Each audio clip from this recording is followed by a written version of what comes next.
Chill Talk. Chill Chill Talk. Chill Talks.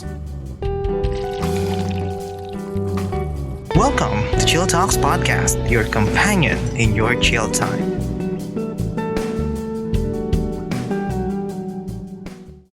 Okay, hello everyone, and welcome to another episode of Chill Talks Podcast, where we discuss anything and everything over a cup of coffee. So I am your host, alam nyo na yan, PJ, and this is another Chill Reacts episode, and joining me ay ang aking talagang nakakagulat na maging guest, one of the top podcasters in the Philippines. Here we go again. Reniza Gonzalez, aka Equipped Podcast in Game and in Live. So, thank you again, Iza, for talagang walang sawa na pagsali sa mga ganitong react episode, kasi nakwento mo kanina na it's 8 hours, almost 8 hours ka nang magsasalita pag sinama mo tong discussion natin. So, it's thank you talaga. Thank you for thank you for not getting tired of having me on your show. Of course. Ano tawag nito?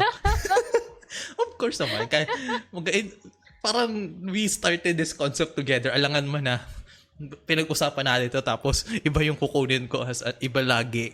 Diba? Yes, may mga iba like JM, pero syempre, you should be a recurring guest dito. And kilig me. Speaking of kilig me, ang ating pagre-react ay podcast ni Umariri. Oh my God.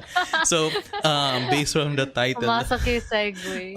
from the title of the episode natin, would be reacting to the episode of Umariri Podcast, which is episode 8, Ma, Thank You. So, I think pag-uusapan natin tungkol sa Papa, no? Based on the title. Mm-hmm. Yeah, we will be talking about fathers based on the title. Clearly. Oh my God, that joke fell flat. Oh my God, kahit ano ko. Okay, so this episode ay gawa ni Umariri Podcast. So, famously, ang name niya sa Facebook is Chirimi. She was also already a guest in some of the Bob Ong episodes. So, you might be familiar with her. And yun nga, and Chirimi will carry us through the night because of Flash Chirimi to the night. Oh my God, ayoko na. Sorry, I have to let that out. Kanina pa ako nababother i-joke yan. Chirimi, if you're listening, I am so sorry, pero I can't help it. Okay, so tama na. I've gone on a tangent long enough. So Iza, what did you think about the episode na pinakinggan natin? Okay, so I kind of like starting with the technical aspects of episodes first, or just like yung voice. I liked her voice; it's so calming. Also, you can really feel just like how she delivers the words. Okay, so I guess the context for the listeners, yung episode kasi nito, it's like a letter almost for her mom. And so like everything that she was saying, she was addressing her mom. And so it's like, again, like we're just like the third party observer ganon. And so super heartfelt, just like you can tell na super strong or super special yung relationship niya with her mom. And it really shows through her tone of voice, like also just like the sentences that she was saying. So very heartfelt siya for me.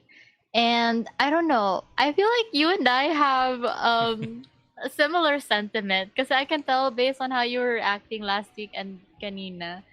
It reminded me obviously of my relationship with my mom. Kasi sino ba naman yung pag-iisipan ko while listening to this episode, diba? And the thing is, like yung sa episode niya, she has a very good relationship with her mom. And then ako naman, I love my mom. I know that she, has done her very best to provide for me and my siblings and all of that. Pero I grew up with a lot of tension in my relationship with her. And so we're not really that close. Like, obviously we talk kapag, we have important things to discuss, or if I need help with something and I really need her guidance, and syempre. Pero overall, we don't have like the strongest mother-daughter relationship. And so, medyo napasana all na lang ako while listening to that episode. Kasi parang, yun nga, I don't carry the same sentiment. I don't carry such strong memories, such strong positive memories whenever I think of my mom. Though I love her. I totally love her. And she is, at the end of the day, always going to be my mom. Pero yun nga, iba lang talaga yung relationship ko with my mom right now. Mhm. It's still something that I am trying to fix, but it's kind of hard to fix agad-agad because it's like it's been happening ever since I was a child kasi. So I'm not gonna, I'm not gonna go deep into that because that's kind of sad. But yeah, anyway, I just kept thinking about my mom, and also it's good. It's really nice that she has that strong relationship with her mom to the point na Mhm. she dedicated a full episode just for her. I think that's really sweet. And I thought it was gonna be a Mother's Day episode, but then when I looked at the date, it was like posted in September. And so like gets mo yun, yung parang Mhm. she posted this just because. Yes. Just because she wanted to express her love for her mom, not because of an occasion, not because, something big happened, but just because. And I think that's really sweet. Alam mo yun, parang ang cute naman na Mhm. um, you allotted that time that I bet she had to script sort of all of that stuff out, like really decide what she wanted to say kasi nga parang letter almost yung mga sinabi niya. But yeah, I really enjoyed it. Kind of mixed emotions dun sa like I had mixed emotions kasi nga nag-pop up yung relationship ko with my mom, but overall Mhm. I was just happy to know that she has a good relationship with hers. Ikaw ba? Okay, parang so, parang bigat ang bigat nga ng magiging usapan natin ngayon na this is a Oh bit heavy. man. Yeah, this is a bit heavy. So, ano tawag dito? First reaction ko nung narinig ko yun because off air, like I said, sinabi ko sa iyo kanina na I was listening to this while working out. So parang it was not a good idea. Medyo di ko gets talaga yung decision na yun. Oo, kaya nga eh. So parang Bakit? just like just like the episode we reacted to last week. This kind of episode ay magandang pakinggan when you are alone, when you are relaxed, 'di ba? Wait lang, may tumatawag. May tumatawag. This kind of episode, wait lang, wait lang. 10 seconds. Go lang. 1, 2, 3, 4, 5, 6. Okay. This kind of episode kasi anong tawag nito? Nagulat ako kasi hindi siya good for working. Yun nga, like I said, hindi siya good for working out. It's a kind of episode you immerse yourself into para, alam mo yun, para mas ma-appreciate mo yung message of the episode. Kasi, ang naalala ko talaga, yung the way she speak, the way she present her message to her mom. Parang, alam mo yun, familiar ka sa mga school recollections or school retreats? Yeah, oh my gosh. Tapos kailangan mo magsulat ng letters para sa parents mo. Oo. Dude. Oh, ito Yeah. yung tipong ito yung mga binabato ng mga ano tawag nito ng mga pare o ng mga madre para paiyakin yung mga bata para mas ma-appreciate yung mga parents. So parang ganun, I had that kind of vibe, which is not a bad thing kasi it was a form of a reflective message na yun nga, just like what you said, you look back on the message or you look back on your relationship with your mom. So parang that's the power nung kanyang episode. It allows you to reflect on what kind of relationship you had with your mom. And personally sa kanya, nung narinig ko yung episode niya kasi my relationship between me and my stepmom ay ngayon lang nagiging okay. Recent years lang kasi I grew up without a mom. My biological mom left when I was 2 years old. So parang lumaki ako sa puder ng aking lola, ng aking tita. And my dad was working in Manila, nasa probinsya ako sa Bicol. So parang umuwi si Papa once a month, every other month. Tas ako sumasama sa kanya sa Manila. So parang ganun yung dynamic namin. So that's why I was so attached to my dad. And hindi ako nangulila sa mama ko kasi I had my lola, I had my nanay, I had my aunt na parang sila yung tumatayo na motherly figure. So parang sila yung mga babae sa bahay. Kaya hindi ako naghanap na, asan si mama? Pero syempre, pag may mga discussions baga na, the sacrifices of the mother, yung mga ganito, I can never relate before I can never relate na ano bang sacrifice ang nagawa ng mama ko? Iniwan niya ako. So parang ganun, I had that bitter, hindi naman actually bitter kasi hindi naman I don't know how to feel. Di naman ako naging rebellious super. Naging makulit ako, yes, pero not because of me not having a mom. If that makes sense. Yeah. Naging rebellious teenager ako. Duman ako sa ganong phase, pero not because of my mom. So, but na-realize ko pala, I had this void na I was longing for it. Kasi iba talaga rin eh. Iba pa rin talaga yung presence of your mother, birth mom. Kasi nung time na nag-usap kami nun, tinawagan niya ako, umiiyak siya, umiyak din ako kasi akala ko okay na okay ako. I thought na okay akong wala siya. Pero nung tumawag siya, parang nagkaroon ako ng bitterness. Bakit mo ako iniwan? Ba't ganyan? Kasyo ganyan. And eventually, my dad met my stepmom. Nag-date sila. Ang tawag ko pa sa kanya dati, tita. Tita. Nung early childhood ko and until second year college, I think. Yeah, second year college. Tita ang tawag ko sa kanya, not ma. Even kasal na sila noon. Kinasal sila around 2008. Tita pa rin yung tawag ko. So, yun. Mamaya na darating tayo kung paano siya natawag na ma. And nung una ayaw ko sa kanya, mainly because she was strict. Nung time na yun because I grew up as a spoiled brat. Kasi nga parang my dad was lenient sa akin. My grandmother was so spoiling sa akin. So parang Are you the only child? Yeah, until now, unika iho ako. So parang sa aso kami, aso ang mga kapatid ko. So parang ganun. Ang nangyari is that I was for sure mararamdaman, alam to ng stepmom ni Ma. Manang tawag sa kanya. Alam na to ni Ma nung time na yun, for sure. Na ayaw ko sa kanya noon kasi grabe yung strict siya as in talaga na stricto talaga siya pag may ganito. Imagine sa part ko, galit ako sa kanya dahil ako yung pinaghuhugas niya ng plato, ako yung pinaglilinis niya. Nung time na yun, galit nga ako kasi hindi ako naka-experience ng ganun. So parang nung time na yun, di ko siya na-appreciate. Then as I slowly grow up, doon ko nakikita na she also made sacrifices.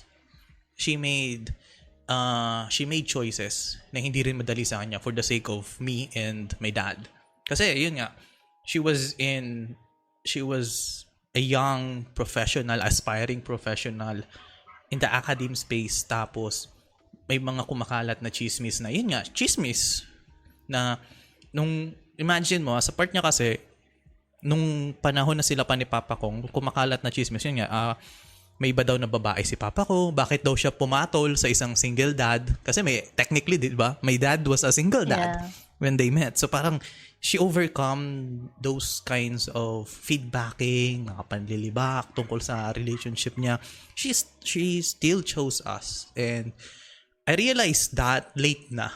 As in, I was so clouded by my own biases. And eventually, she made me realize all the sacrifices that she had made, all the difficult choices just for us to be with her. And I don't think my dad could do that kasi my dad, just like me, is whatever happens, kung ano yung nandyan, okay now, sige. What can we do? Parang we just proceed, we just move forward. So parang ganun yung mindset namin ni Papa ko. So parang I don't know if he would ever reveal that to me, but my mom, si Ma, my stepmom, showed that. And the letter, itong episode ni Cheering Me to the Night, sorry, episode ni Cheering Me, ni Umariri, na pinapasalamat niya despite minsan may mga tampuhan, may tampo siya, nandiyan pa rin yung mama niya. And I reflected those things, na I was blessed bang tawag doon, na-appreciate ko ang mom ko at this point in my life na kung saan parang may certain level of awareness na ako sa sarili ko, may certain level of awareness na ako sa palibot ko. Saka ko nakikita yung sacrifices ni mom. Kasi nung earlier childhood ko, nakikita ko si mom kung paano makiusap sa mga tao. Kasi she is well known. Magaling siya. Magaling siya sa tao. Magaling siya sa academe. As in, tapos, naiinggit ako pag may mga taong close sa kanya. Alam mo yan? Naiinggit ako kasi I want to have that na ganung level ng pag-uusap na meron kami. Pero sometimes, I don't know where to start. Small talks, yes. Minsan nagkakaroon lang kami ng bonding because of dogs. And without dispelling the information then, there was one instance kung bakit ko siya tinawag na ma. There was this instance na gumawa ako ng napakalaking kalokohan nung college. As in, di ko na didetalye pero alam na to ng parents ko. Hi ma, hi pa, alala ko pa yon. gumawa ako ng grabing kalokohan noon na di naman almost broke our family. Parang on my end, I know I fucked up. First time kong nakitang nagalit si Papa. First time kong nakitang umiyak ang aking si Ma. Doon na nagsimula siya. Tinatawag ko na siyang Ma. Parang di talaga ako pinansin for ilang buwan din yun. Even my dad. Yung dad ko, pinapansin niya ako. Pinag-uusap kami. Pero small talk, mararamdaman mong may distansya na dahil doon sa ginawa ko. Yeah. And parang I was thinking, that's it. Parang wala na akong pag-asang mabuo yung sa pamilya ko. Then, after that, kwento sa akin ng papa ko kung bakit daw ako inabandona nung biological mom ko and everything. Tapos, doon na. Tinatawag ko na siyang Ma. Yung ako na yung nagluluto. Doon ko na na-appreciate na ako yung nagluluto sa bahay. Ako na yung naglilinis. Just to get her attention. Parang, I am so sorry. Parang sasabi ko sa kanya, Ma, kain na po. Kahit hindi niya ako pinapansin, ha, Ma, kain na po. Ginaganon ko. Alala ko pa, nung nagluto ako, Ma, kain po. Tapos hindi niya kinain yung niluto ko. Nasaktan ako noon. Pero syempre, on my part, masakit. Pero, I did not let that affected me kasi on my part, alam ko ako yung may mali. Parang wala ka naman ata akong karapatan magtampo pa, di ba? Na ako na yung may mali. So, I sucked it up and eventually, nag-usap kami. Nag-start ulit kami mag-usap nung nanganak yung isang aso. Kasi kami dalawan lang doon sa bahay at nung nanganak yung isang aso, hindi niya alam yung gagawin. So, tinawag niya ako. And yan, nasikaso ko na. So, we talked. And eventually yun, unti-unti na ako nagiging close sa kanya. And because of those, na-realize ko na the love na binigay sa akin ng stepmom ko and my dad, of course, na is that kahit anong pagkakamali ko sa buhay, they never gave up on me as a person. Pero syempre, nagalit sila sa ginawa ko, pero hindi sila nagalit sa akin bilang tao. And until now, that's the lesson that's the lesson na dala-dala ko until now. Kasi I remember those days na kahinaan ko sa buhay, hindi ako marunong mag-sorry. As in, that's my weakness in life. And dati, then, sinabihan ako ng papa ko na even kahit di ka pa mag-sorry, even before isipin mo na sorry ka, napatawad ka na namin.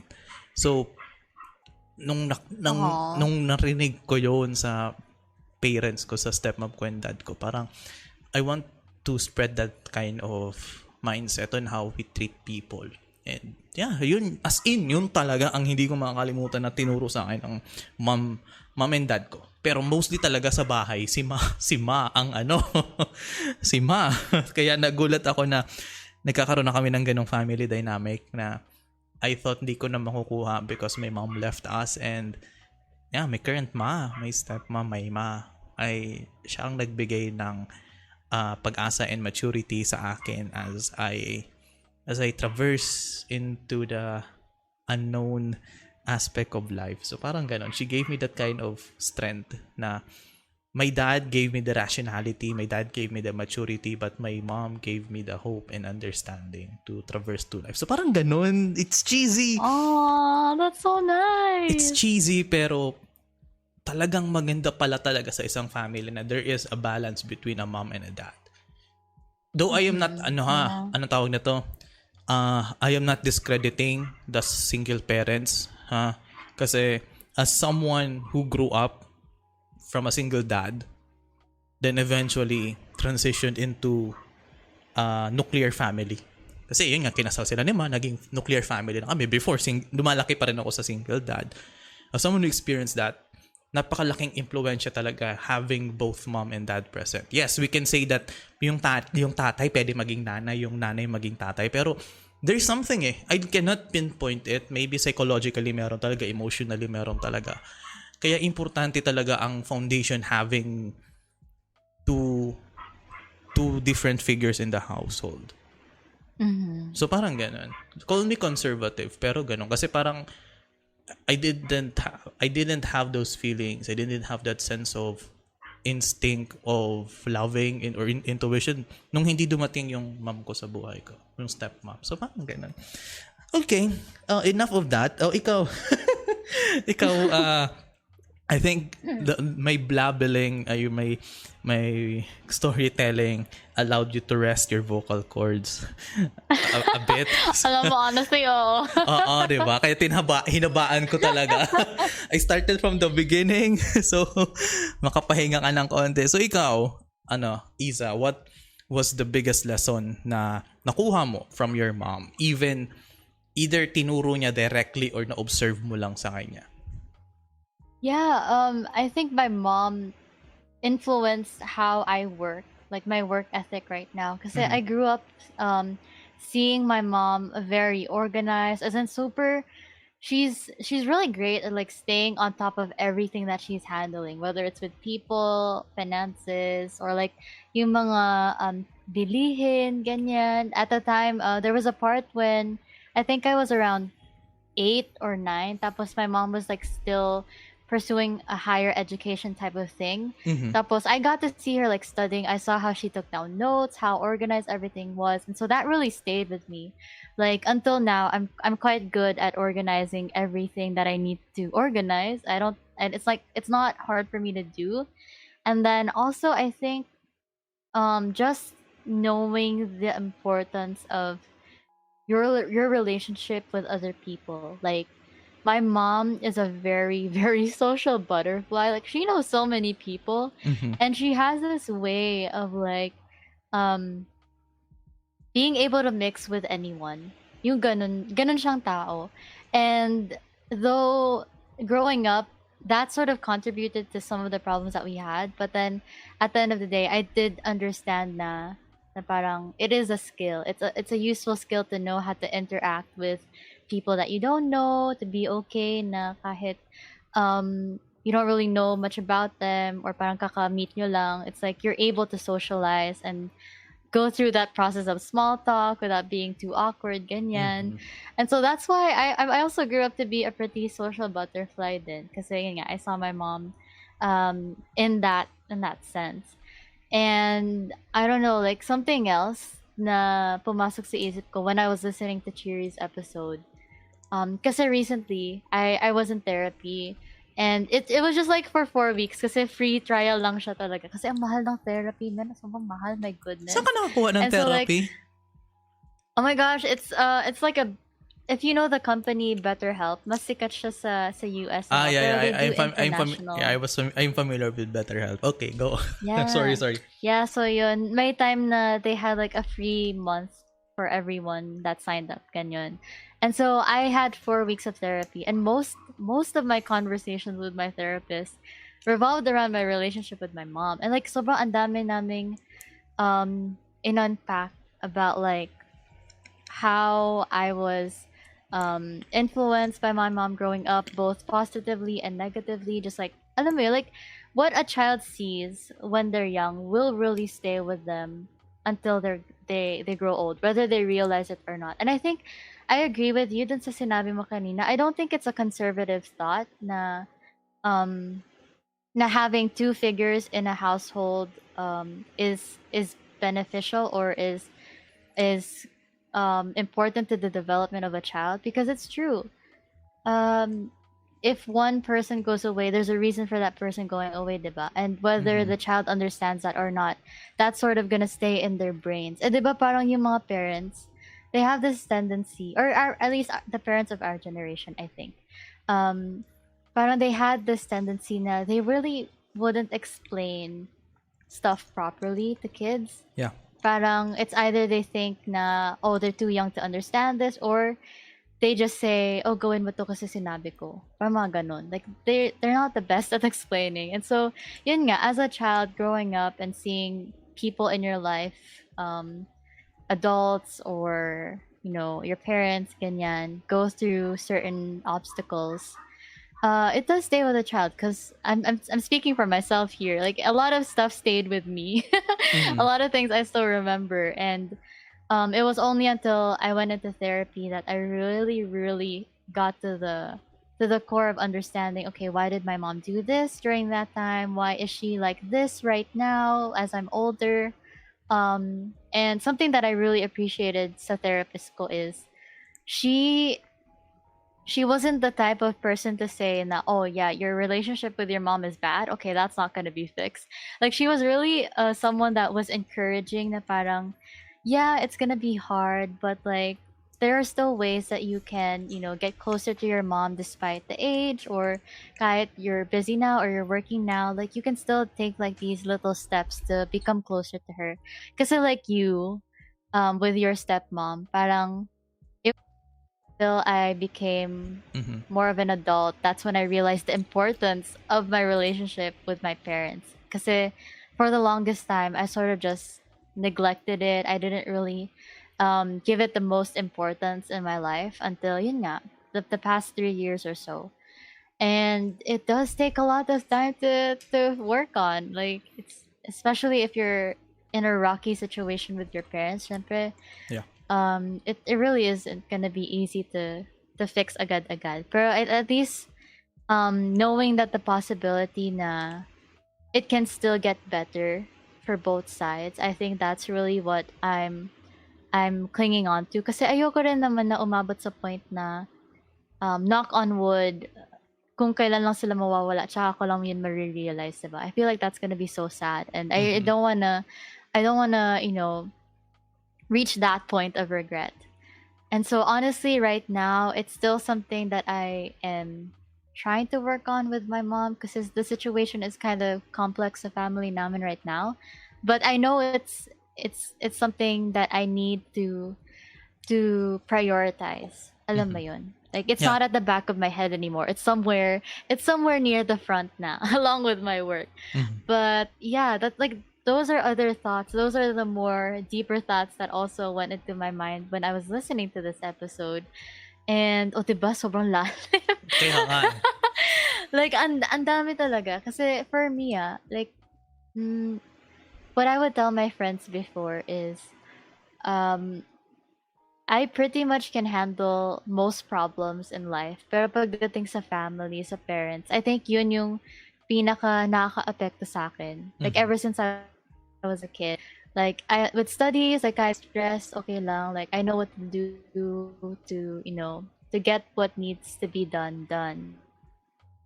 Pero sa family problems growing up, oh my gosh, bro, it was so hard. And even until now, it's still something that I'm trying to handle better. And I think I've done it naman. Pero yun nga, it still takes a lot of time if childhood talaga yung root of everything that you're feeling. Mhm. Um, I think I'm starting to digress, but yeah, that's pretty much it for me. Like I know, despite the rocky relationship with my mom, and this is also another thing my therapist pointed out. Na even though there's a lot of negatives that I still remember, there are actually also a lot of positives that I got from my parents, and I Yeah, feel like true.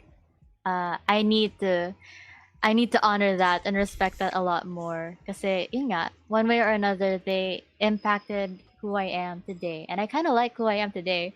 And so alam mo Mhm. yun, parang still being appreciative despite all the rocky battles, all the obstacles that we had to face. And so yeah, Yeah. yun lang. Napapa no, kasi naalala ko din yung time na yun na I think if hindi siguro nakilala ng papa ko ang mom ko ngayon, ang stepmom ko ngayon, parang kasi me and my dad doesn't have alam mo yun, wala kaming sense na kung ano lang yung nasa bahay, yun lang. Kung ano lang yung essential sa bahay, yun lang. Parang nung Okay, get. dumating si stepmom ko, parang nakikita ko nagiging appreciative na sa mga displays, nagiging appreciative sa mga ano tawag nito? Technically hindi siya furniture pero anything aesthetic sa bahay. Mas nagiging Yeah. passionate si Papa doon because of my mom. Mas nakita ko na may ganung side pala si papa ko na never ko nakita at nilabas yun nung stepmom ko sa kanya. And even when it comes to dogs, kasi my mom is a huge lover of dogs and nagsimula yung passion ulit namin ni papa ko sa pagmamahal ng aso because of her. Naging mapagmahal na sa aso si papa ko ulit. Ako, mas naging mapagmahal ako sa mga aso because of her. And, anong tawag nito? Another thing is that yung pagiging OCD ni mama ko, oh my God, it's sometimes a good thing and a bad thing. Kasi dahil sa kakautos niya sa akin sa paglilinis, ngayong I'm living by myself, parang natitrigger din ako sa nagigets ko na kung bakit siya naiinis sa akin pag hindi maayos ang isang kwarto. So parang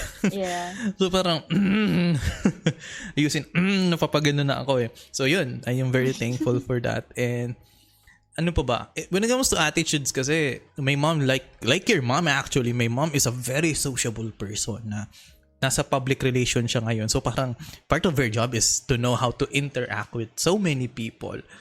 And pero outside of that, napaka-introverted niya pag kami. So parang ang common namin is nag-uusap kami sa series, sa movies, sa books. Ayun, nag-uusap kami ng ganun. We find those things very napaka-relaxing sa aming dalawa. Even though sinabi niya sa akin na hindi niya papalitan ang biological mom ko, pero personally, yeah, she replaced my mom already. Nung even before, wala as in like you, wala akong, I don't know, I cannot open my emotions to my parents na I cannot even thank you for loving me.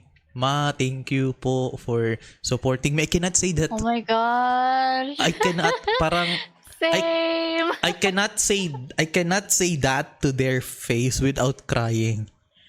Yes, I can say pag nag-uusap kami, pa, ma, love you. Yes, na ganun kami, which is thankfully di ako nahihiya mag-ganun. Pero yung one-on-one talk, even sa call, sabihin ko, ma, thank you po for everything. Sa harap nila, hindi ko kaya without choking, without shedding a tear. So parang I don't know bakit may ganun, no? I think may hirap mawala yung ganung barrier. Hindi naman siya barrier. Parang may certain invisible wall pa rin na dumidistansya sa anak at magulang. Na eventually, as we grow up, mawawala siya. Siguro nawawala na siya sa part ng age natin. Pero maybe when we go into our 30s, 40s, mawawala siya ng tuluyan and we can openly express ourselves to our parents. So parang ganun. Nakakainis ka, cheery me. Cheery me. Binigyan mo kami ng flash. Unlocking all the feels. Binigyan mo kami ng flashlight, cheery me through the night. Sorry, that joke is getting old. Pero nakakainis ang episode na ito, ha. I never expected to have feels. Kasi last episode natin ng nireactan is Love Life. which was okay. Walang problema pag-usapan nyo. Pero when it comes to the parents, oh my God. Yeah, iba talaga. It hits deeper. Pero for sure, funny moments naman with our mothers ay iba din. Na-experience mo ba yung may meme ka na nakita sa phone, tapos pinakita mo sa parents mo, tapos binigyan ka ng life lesson imbes na matawa dun sa meme? Dude, alam mo ba? Okay, like, I think I was in high school during this time. Maybe I was 12 or something. I don't know. Basta I was young. And then, alam mo yung mga emojis, di ba parang within the past 10 years lang siya ginamit, like religiously on like Facebook and stuff. I remember this so clearly. I was commenting on I think it was a relative's post. I don't remember what the post was about, but I commented on it, and then I tagged my mom because I thought na she would like the post, or parang she would find it funny. And then I used the alam mo yung parang laughing emoji with tears. You know that emoji? Oo. Yung parang may tears pero sobrang natatawa yung face. Gets ko, oo. Kasi she took it into offense. Huh? Na-offend siya doon. Yeah, dude. As in, pinagalitan ako. As in, alam mo ba, wait lang. I Mm-mm. was in my room and then my mom was in the living room. And then I posted the comment and I tagged her with that emoji. And she called me downstairs and she was like so mad. And I was like, why? And then sabi niya, bakit ganun yung pagtag mo sa akin? Ba't mo pinagtatawanan? It was like, mom. Like right now it was not right now it's funny to me, but like at the time I was so stressed because like that disparity and understanding, like I guess rin yun nga, parang iba rin naman talaga yung pag-perceive natin sa online comms compared to our parents. Pero at the time, oh my gosh, bro. Yeah. I was kind of annoyed, but alam mo yun. So yeah, after that I just stopped. I just kind of limited the amount of things I would Share. tag my Yeah, mom. actually yes.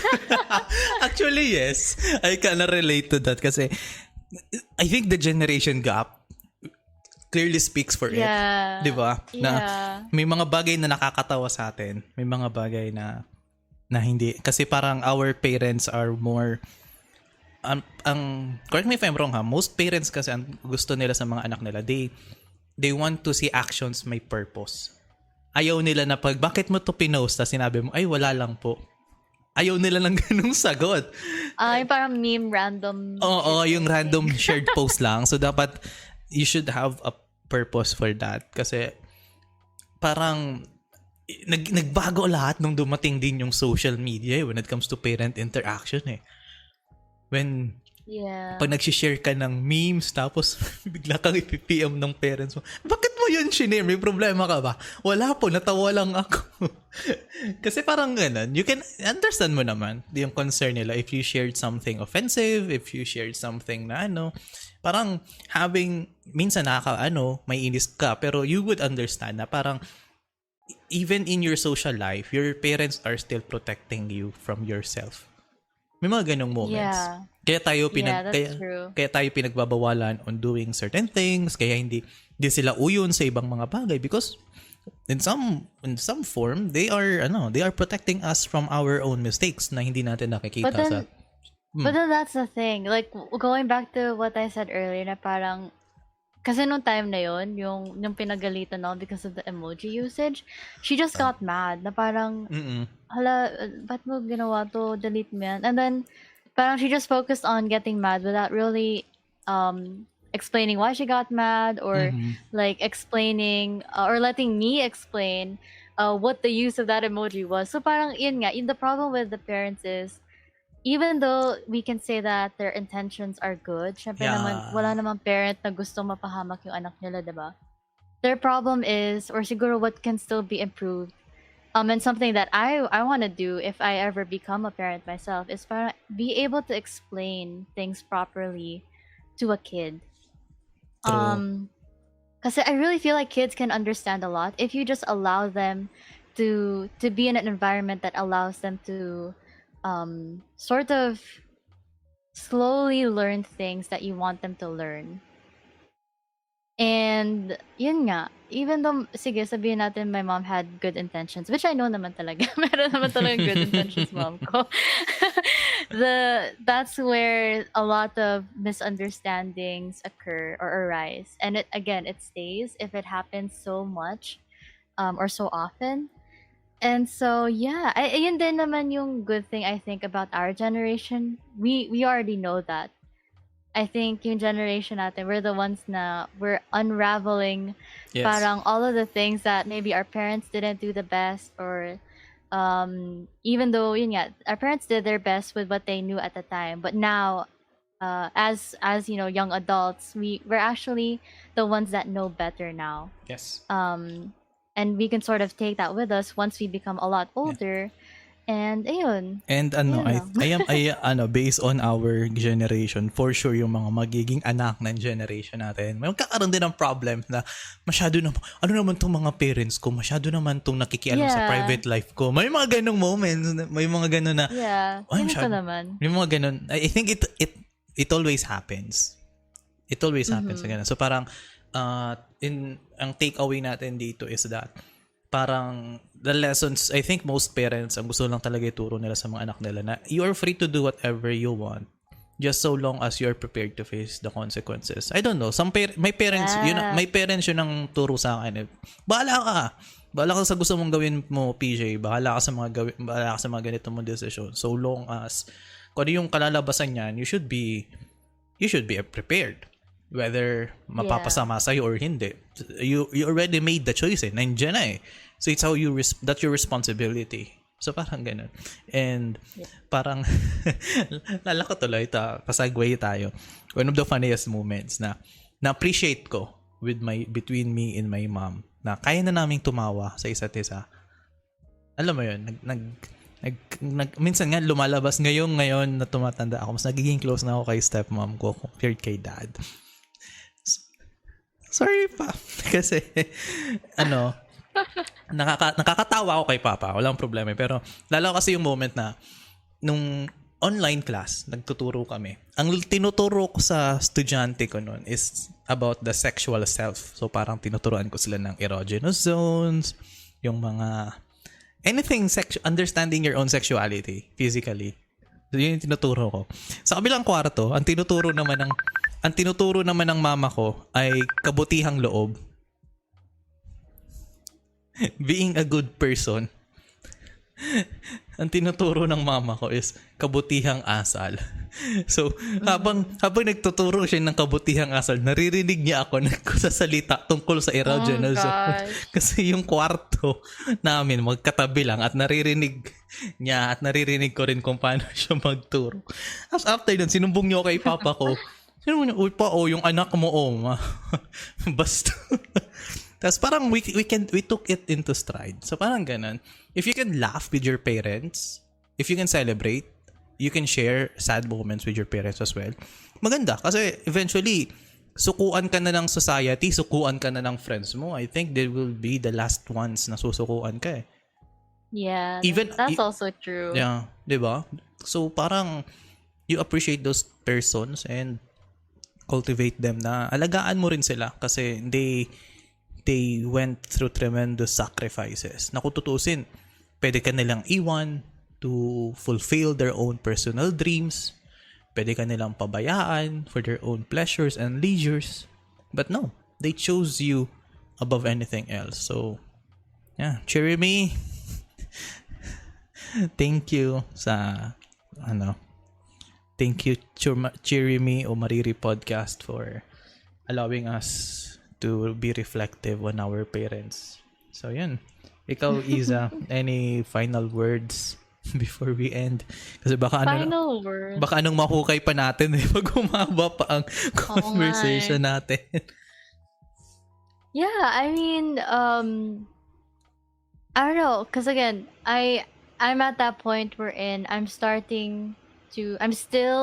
in that process of trying to rekindle relationships with my parents.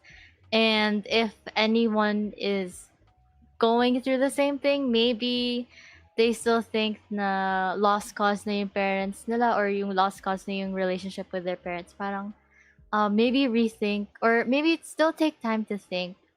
Kasi yun nga, parents, they have this thing na parang, and this was explained to me by my therapist, parang at the time that they did something, in their heads they were already making the best decision possible, and it might not be something that we understood at the time because we were kids, and that's why we perceive it to be something else compared to them. And so wala lang, I mean, I think your relationship with your parents is a very important relationship to have. And if it's not, in the best situation right now, still be open to eventually working to get it to a better place. Yeah. I don't know how, because again, that's still something I'm still trying to do myself, but still be open to that possibility instead of, shutting the door completely. Yes. That's all I have to say. Parang, tulad nga ng sabi ng mga tao na madami ng pinagdaanan na problema sa buhay, everything will be okay. Regardless kung ano man yung pinagdadaanan natin ngayon. With our parents, with ourselves. Eventually, Eventually, it may not be now, hindi man tomorrow, hindi man next week, maybe not even next year. But yeah, everything will be okay. So you just have to have that kind of mindset, diba? If mindset mo is everything will not be okay, then hell, everything will not be That's okay. what, yeah, exactly. Diba? So para ganun. So again, Ms. Iza Gonzaga, Iza Calzada, joke lang. Miss Iza, Miss Iza and Reniza Gonzalez, thank you so much again for guesting. And to our episode na gumawa ng reaction, to Cheer Me Through the Night. I'm just using this joke as coping mechanism kasi parang naluluhan na ako kanina pa eh. So I'm just using. So Cheer Me Through the Night, Umariri Podcast. Her episode is linked down below. So please listen to it. It's a good and short 12-minute letter to your mom na nagsilbi rin na tatay sa buhay natin. So yeah, love yourself, love your parents, love God, and just love. Ayoko na, I don't know. Hindi ako katulad mo na wala akong closing. So, once again, okay, so once again, this is your host, PJ. So, I will see you all on the next one. Bye-bye. Bye, guys.